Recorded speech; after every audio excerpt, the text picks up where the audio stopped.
Antes de tudo, um convite importante: se você acredita que o mundo precisa de mais reflexão, equilíbrio e sabedoria, inscreva-se agora no canal. Suas decisões diárias moldam seu destino, e talvez este vídeo mude sua forma de enxergar tudo. O silêncio do gabinete era raro. Os telefones costumavam vibrar, os assessores costumavam entrar e sair às pressas. Mas naquele fim de tarde, Jair Bolsonaro permanecia parado diante da janela. Observava o céu nublado sobre Brasília, como se buscasse algo no horizonte, ou dentro de si. Nos últimos meses, as pressões haviam se intensificado. Acusações, críticas, divisões internas, manchetes agressivas. Amigos próximos já não falavam como antes. Os aliados políticos exigiam posturas mais radicais. Seus opositores pediam sua queda. E no meio disso tudo, um homem já não sabia ao certo se suas decisões vinham da razão ou da raiva. Foi nesse ponto de tensão silenciosa que, por curiosidade ou desespero, Bolsonaro pegou um livro que estava sobre sua mesa. Um presente antigo, nunca aberto. O título o intrigou: Meditações, de Marco Aurélio. Ele se lembrava vagamente do nome, um imperador romano, também filósofo. Um guerreiro que governava enquanto escrevia pensamentos sobre dor, ego e responsabilidade. Aquilo parecia distante de sua realidade, mas alguma coisa, talvez o caos interno, o fez abrir a primeira página. Você tem poder sobre sua mente, não sobre os acontecimentos externos. Compreenda isso, e encontrará força. Bolsonaro recostou-se na cadeira. O que aquele homem, que viveu há quase 2000 anos, sabia sobre governar um país cercado de mídia, redes sociais e crises políticas? Mas conforme ele lia, algo mudava. Não era apenas um livro. Era um espelho. Ao longo daquela semana, Bolsonaro leu as meditações todas as noites. Não em voz alta. Não como quem busca respostas imediatas. Mas como quem reconhece, com certo desconforto, que há algo verdadeiro ali. Marco Aurélio não falava como um filósofo distante. Ele escrevia para si mesmo, como lembretes íntimos diante da brutalidade do mundo. Sobre como não reagir com fúria. Sobre como aceitar o que não se pode controlar. Sobre como o maior inimigo não está lá fora, mas dentro da mente. Bolsonaro começou a notar muitos de seus impulsos, as respostas agressivas, os ataques verbais, o orgulho, vinham da tentativa de controlar o que era incontrolável. A opinião alheia. O medo da perda. A sede de reconhecimento. Tudo o que ouvimos é uma opinião, não um fato. Tudo o que vemos é uma perspectiva, não a verdade. Lembrou-se de entrevistas antigas, de discursos inflamados que mais dividiram que uniram. Lembrou-se de noites em que não conseguia dormir por causa de críticas na imprensa. Da tensão nos olhos dos filhos. Da solidão atrás dos microfones. A filosofia estoica que emergia do livro de Marco Aurélio não pedia que ele abandonasse suas convicções, mas que as olhasse de outro ângulo. Num dia especialmente tenso, após uma reunião de ministros em que houve gritos e portas batidas, Bolsonaro se sentou sozinho. Respirou fundo. Pegou uma caneta. E, pela primeira vez em muito tempo, escreveu para si mesmo: nem tudo precisa de resposta. Nem toda crítica é uma ameaça. E talvez o verdadeiro poder esteja em silenciar o ego. As palavras não eram públicas. Eram dele, para ele. Um gesto simples, mas profundamente revolucionário. Estava ali o início de um novo tipo de coragem, a coragem de não reagir, de não explodir, de observar. Nos dias seguintes, Bolsonaro passou a agir diferente. Durante entrevistas, ouvia mais. Em reuniões, interrompia menos.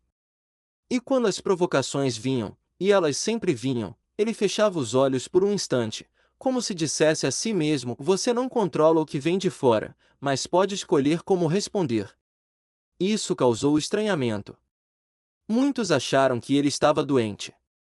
Outros diziam que era fraqueza. Mas por dentro, algo se assentava.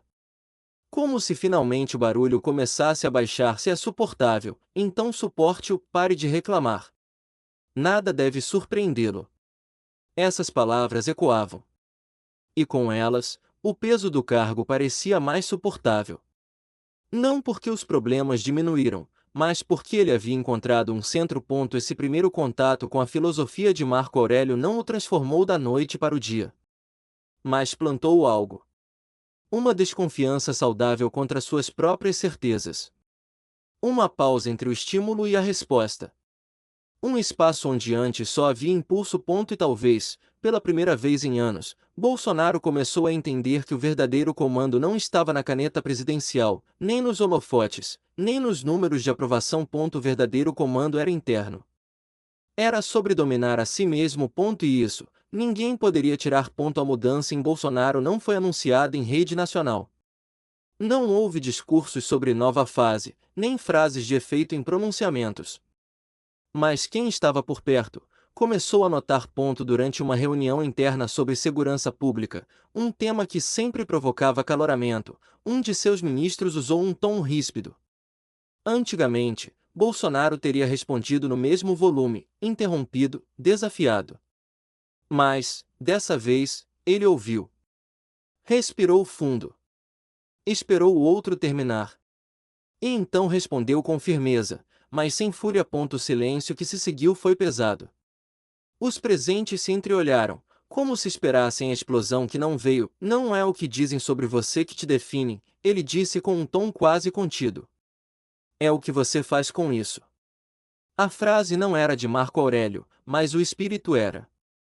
Os dias de reação automática estavam ficando para trás. À noite, sozinho, Bolsonaro continuava lendo.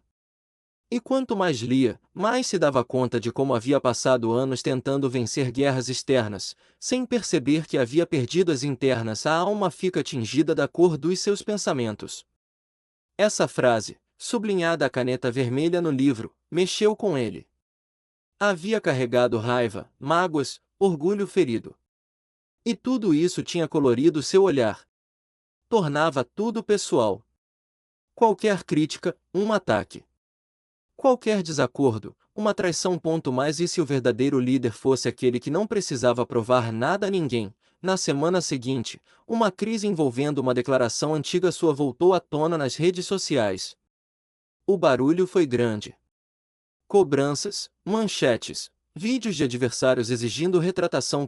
Bolsonaro olhou a tela do celular, leu alguns dos comentários mais ácidos, e apenas murmurou: que controle eu tenho sobre o que dizem? Ele já sabia a resposta. Nenhum. O que podia controlar era a resposta interna, seu julgamento, sua postura, sua paz. Em vez de gravar um vídeo reagindo, como antes fazia, desligou o telefone.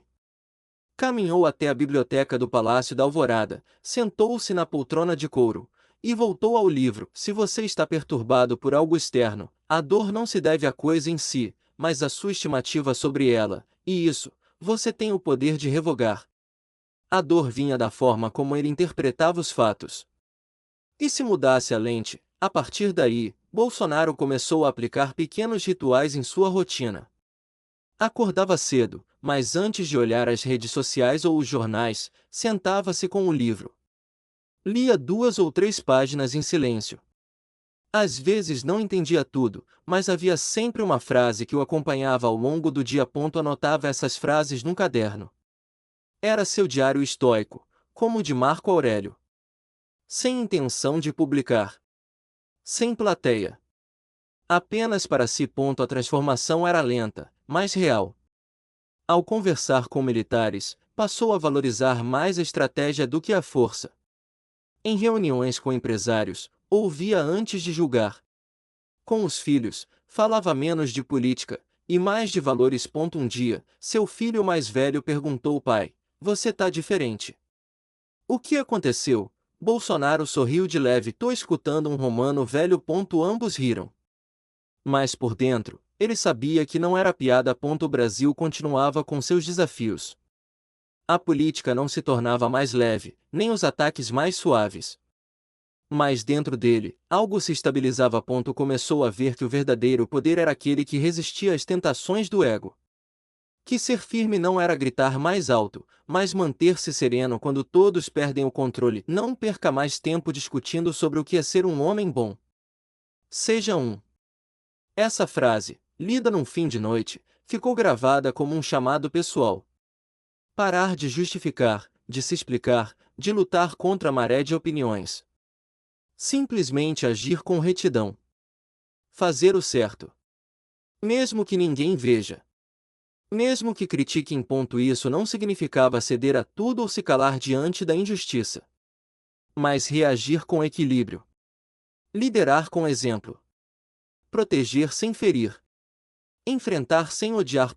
Em uma coletiva recente, quando um jornalista tentou provocá-lo com uma pergunta capciosa, Bolsonaro olhou, respirou e respondeu com um tom calmo: a gente não pode controlar a pergunta. Só a nossa resposta. A sala ficou em silêncio. E pela primeira vez em muito tempo, a imprensa não teve como transformar a resposta num escândalo. Foi ali que muitos perceberam: alguma coisa havia mudado.